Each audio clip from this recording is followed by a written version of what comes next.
This is Nick. This is Jack. It's Thursday, the new Friday, February 8th, and today's pod, it is the best one yet. The top 3 pop business news stories you need to know today. Jack, can you whip out the whiteboard for us? What kind of numbers we talking about today, man? The S&P 500, which is the best way to measure the stock market, it's about to pass 5,000 points for the first time ever. 5,000 points. That is a really nice round number, Jack. We're sitting at 49.95 as of Thursday morning. Hey, Wall Street, let's just round this one up, why don't we? And let's hit our first story, why don't we? Jack, what do we got for our first story, man? For our first story, Chipotle Stock just hit an all-time high on news that one particular burrito metric is looking better than ever. That is, Chipotle has a hero metric, and you should too. For our second story, 3 TV rivals just teamed up for a brand new streaming service that we're calling Sports Plus. First, we cut the cord, but this will kill the cord. And our third and final story, more Americans are going to turn 65 this year than in any year in human history.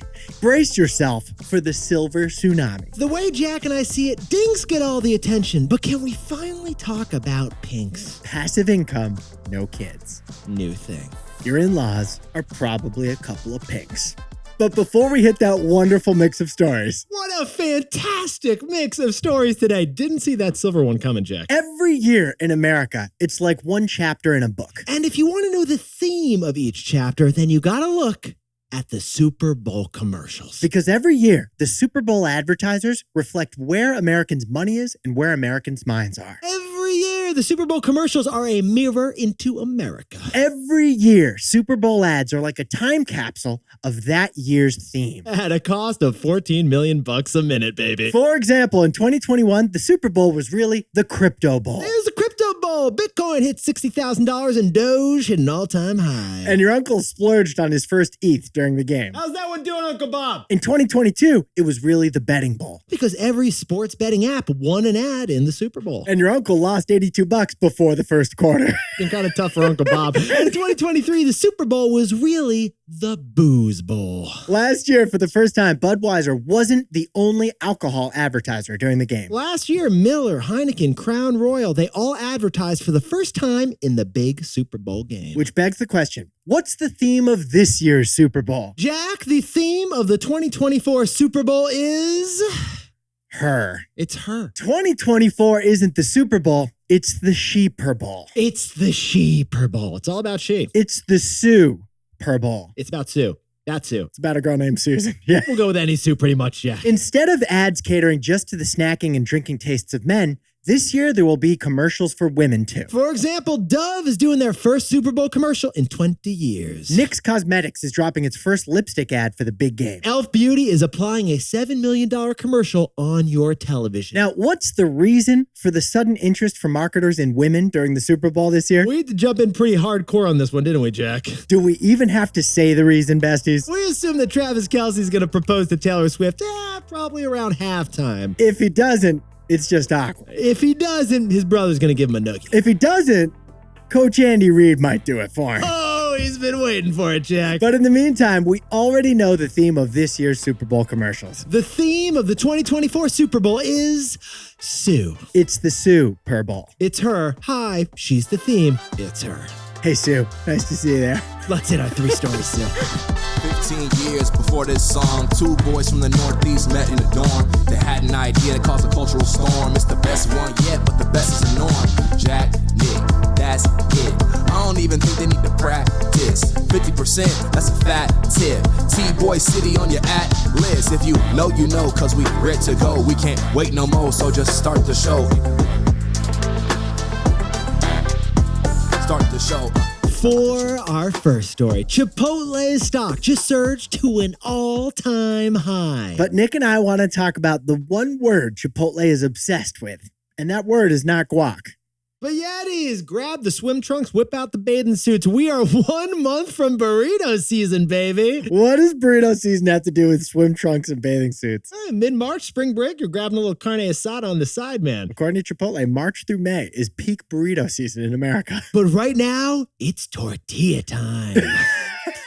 Because Chipotle just announced their earnings and they deserve a Michelin star. Hold the medium salsa. Get these numbers, Yetis. Sales for Chipotle jumped 15% last quarter, and profits popped by 27%. The stock of Chipotle is up 11% this week, 50% in the last year, and has 5x'd over the last 5 years, baby. Holy barbacoa. One share of Chipotle now trades for $2,700 on the stock market. I'm sorry, Jack, can you please convert that number into a metric I can understand? One share of Chipotle cost 225 burritos. And that is why Chipotle just hit a $75 billion valuation, Yetis. This Mexican food chain is worth more than Mercedes-Benz. It's worth more than Marriott Hotels, and it's worth more than PayPal's Venmo. Chipotle, if the Fed drops interest rates, can you please make the guac not extra for us? Guac's always extra, Nick. Keep dreaming. But Yetis, here's what Jack and I found fascinating about this story.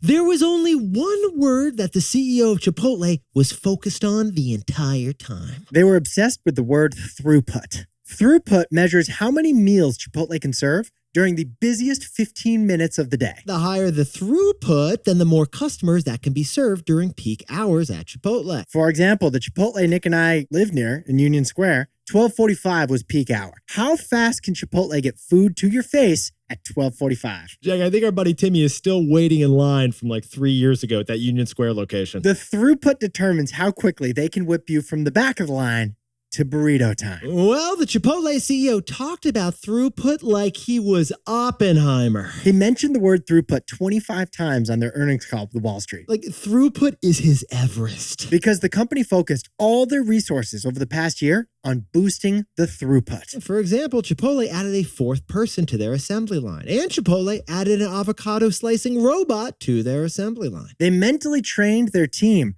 like football players to prepare for that 12:45 surge of orders. And Jack, what was the result of Chipotle's big investment focused on throughput? Throughput's no carne asada, Nick, but it helped them squeeze 1 more cent of profit out of each dollar of sales. You got through that Chipotle line a little bit faster. Which means they sold to a few more customers. Who love that cilantro. So Jack, what's the takeaway for our buddies over at Chipotle? Every business needs a hero metric. Yetis, you love Batman. We love Batman. Everyone loves Batman. Batman is the hero we deserve. A hero metric is that, but for a business. It's a powerful number that you respect, you're a little bit scared of, but your business depends on. Oh, you'd think that Chipotle's focus is on their stock price or their revenues or their profits. But they're not. They're focused on their throughput. That is the one hero stat that the CEO checks every day. Because if Chipotle can improve their throughput, how fast you get through the line, then their revenue and their profits and their stock price will follow. Gotham had Batman, Chipotle has throughput. Because every business needs a hero metric that it deserves. Where's our hero metric? Where's my queso? For our second story, Disney, Warner, and Fox are teaming up to create a unified streaming service that we call Sports Plus. Streaming cut the cord. This sports streamer could kill the cord. Jack, remember like the end of every fantasy movie when the rivals unite? No.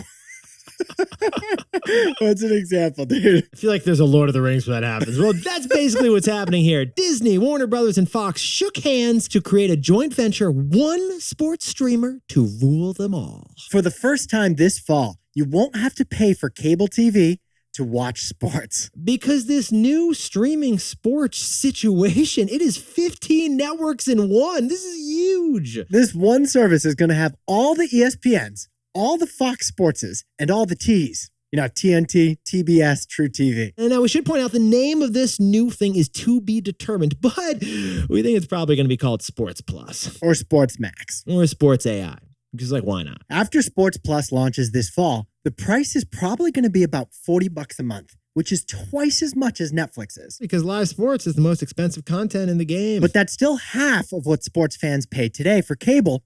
So many of them are probably going to switch. Which means the way Jack and I see it, you already cut the cord. This will kill the cord. But it's actually part of a trend that we've noticed.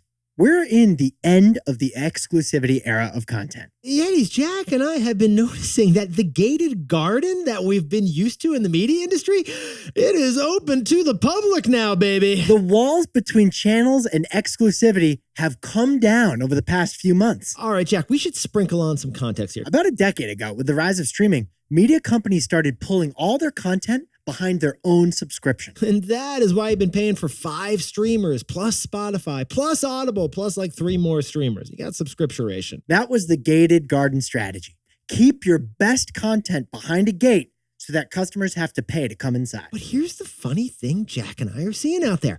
Remember we told you that Netflix's top show last year was Suits? Netflix licensed that show from their rival, Peacock. And Jack, what's happening with HBO's show Westworld? Westworld is now licensed over to a rival streamer, Roku channel. But it's not just video. Let's jump over to podcasting. Joe Rogan and Call Her Daddy are 2 of the biggest podcasts out there, but now they're no longer exclusive to Spotify. You can listen to them anywhere. Even video games may stop being exclusive. There's rumors that Xbox games are soon going to be available on PlayStation. And now live sports. The holy grail of content is no longer exclusive to cable TV. Because the gated garden strategy is over. The gates are open. Come on in and grab that content fruit, Jack. Grab some fruit, Jack. Maybe a pear. So, Jack, what's the takeaway for our buddies over in the media industry? Media is looking more like Burger King. Have it your way. So, Yetis, why is this happening? Well, most media companies are realizing that to maximize profits, they need to maximize distribution. They're realizing that exclusivity was unsustainable. They need to open the gardens up and let some customers come in and pay for their product. Jack and I found the perfect example here. Spotify. It pioneered the gated garden strategy 3 years ago, but its stock tanked over those 3 years. But in the last 14 months, as Spotify has opened up its garden and ended exclusivity, the stock price has tripled. Because to reach as many people as possible, media companies are letting you consume however you want. They're letting everyone in to enjoy their content, even if it's on rivals' services. Media, it's looking more and more like Burger King. Have it your way.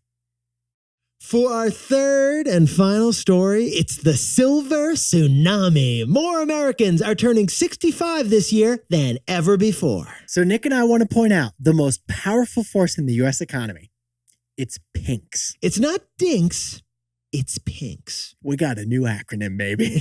Oh, but first, Jack, whip open the Hoarder's Almanac. We got a balloon shortage, man. Party City is out of balloons with the number 6 and the number 5. Because every day this year, 11,000 Americans are going to turn 65 years old. In 2024, a record 4 million Americans are going to hit retirement age. And Jack, can you whip out the census book and tell us why, man? Because exactly 65 years ago was the peak post-World War II baby boom. These baby boomers, they graduated college without debt and they bought their 3rd boat for their 2nd home. And now they're empty nesters and they're retiring. Add it all up and this is the Silver Tsunami. Gray hair is everywhere and they are loving every minute of it. So Jack and I are wondering, what is this record number of 65-year-olds gonna do next? They're going to start spending their money. And they have a lot of money, Nick. Oh, yes, they do. Yetis, you have heard the term dinks before, haven't you? Double income, no kids. Dinks get all the attention, dinks get all the love, but we've got a question. What about the people over 65? We thought about calling the people over 65 dinkars. Dinkars, and what is that exactly, Jack? Double income, no kids, and happily retired. What if we called people over 65 TCACs? TCACs? Yeah, that's 2 incomes, kids at college. That's okay. That works okay. But the acronym that Nick and I landed on for people 65 and older is PINKS. PINKS, passive income, no kids. Or PINKers, passive income, no kids, and enjoying retirement. Pinkers, pinks, choose whichever you like, but pinks, passive income, no kids, they may be retired, but they're still collecting passive income. They're probably renting out their second property or collecting a monthly pension. Must be nice. 65 is the retirement age in America, so pinks are also eligible for Medicare while tapping into their retirement funds and Social Security. And 65-year-olds today, they are still swinging, baby. They got 20 years of good living to thrive ahead of them. Oh, and we mean good living, don't we, Jack? Because Americans over 65 represent just 17% of the U.S. population. but they hold more than half of America's wealth. More than half of America's wealth is with the Pinks. Thanks to all the real estate and stocks that Pinks own, their wealth grew by 33% from 2019 to 2022. Yetis, Dinks, they have the most income. But Pinks have the most net worth. They're probably putting their third boat from their second home on Airbnb right now. Dinks, you got nothing on the Pinks. So, Jack, what's the takeaway for our buddies who are over 65? The biggest business opportunity in America right now is the Pinks. Yetis, that combo of wealth and free time and good health, it makes the Pinks a highly desirable demographic. Now, we have seen some industries target Pinks specifically, like pickleball, golf, and Florida. But the way Jack and I see it, what about the AI and robotics industries? Why aren't they targeting the Pinks? Older people who are a little less mobile, maybe, they have the most to gain from new technology, if you think about it. And Pinks might be the only Americans who can afford the brand new Apple Vision Pro headsets. Maybe Apple should start marketing that new device to Americans over 65. Jack, Del Boca Vista, it should be covered in Apple headsets. Pinks should be pinking out with a headset over their head. Yetis, it is time for tech companies to create products for those less tech-savvy customers. For every brand that's trying to sell to Gen Z right now, another one should be trying to sell to boomers. Because Dinks get all the attention, but the biggest business opportunity in America is the Pinks. But besties, this pod's not over yet. Here's what else you need to know today. First, JP Morgan Chase is adding 500 new physical branches with ATMs across America. Jamie Dimon, he hates Bitcoin, but he loves branches. And second, Uber, its stock jumped after its first ever annual profit. Not too shabby, Uber. And get this, 30% of bookings at Uber now come through members of their subscription, Uber One. And finally, Disney stock jumped 6%. And one reason why? The Eras Tour concert movie is coming to Disney+. Starting March 15th, you can consume even more Taylor content. Now, time for the best fact yet. This one sent in by Khaled all the way over in Kuwait. It's a trivia question. What is the coldest city on Earth? Well, the coldest city on Earth is actually in Siberia. Way up in the Russian city of Yakutsk. 300,000 people live in unbelievably cold conditions. The average annual temperature in the city of Yakutsk is 17 degrees Fahrenheit. The average high in the wintertime, it's -4. The record low temperature in the city of Yakutsk is -83.9 degrees Fahrenheit. There was one day that it was -83.9, not factoring in the wind chill. You would jump in the hot tub just to make it feel like -65, Jack. This city exists in a state of permanent frozenness. It's a permafrost up there. They live in permafrost, like they build the buildings on top of permafrost. It is that cold, and 300,000 people live in that city. Nick, you know how they stay warm in Russia? I can guess, baby. They play chess. I guessed wrong. Yetis, you are looking fantastic for the new Friday. And if you haven't yet, go over to @TBoyPod on Instagram. We got some fantastic stuff over there, don't we, Jack? Follow our channel there. There's some stuff that we cut from the pod, but we decided to toss on the gram. And if you've got some pinks in your life, remember to share this pod with them and say HYHTBOY. It means, have you had the best one yet? If you know, you know. Nick and I will see you tomorrow. Can't wait.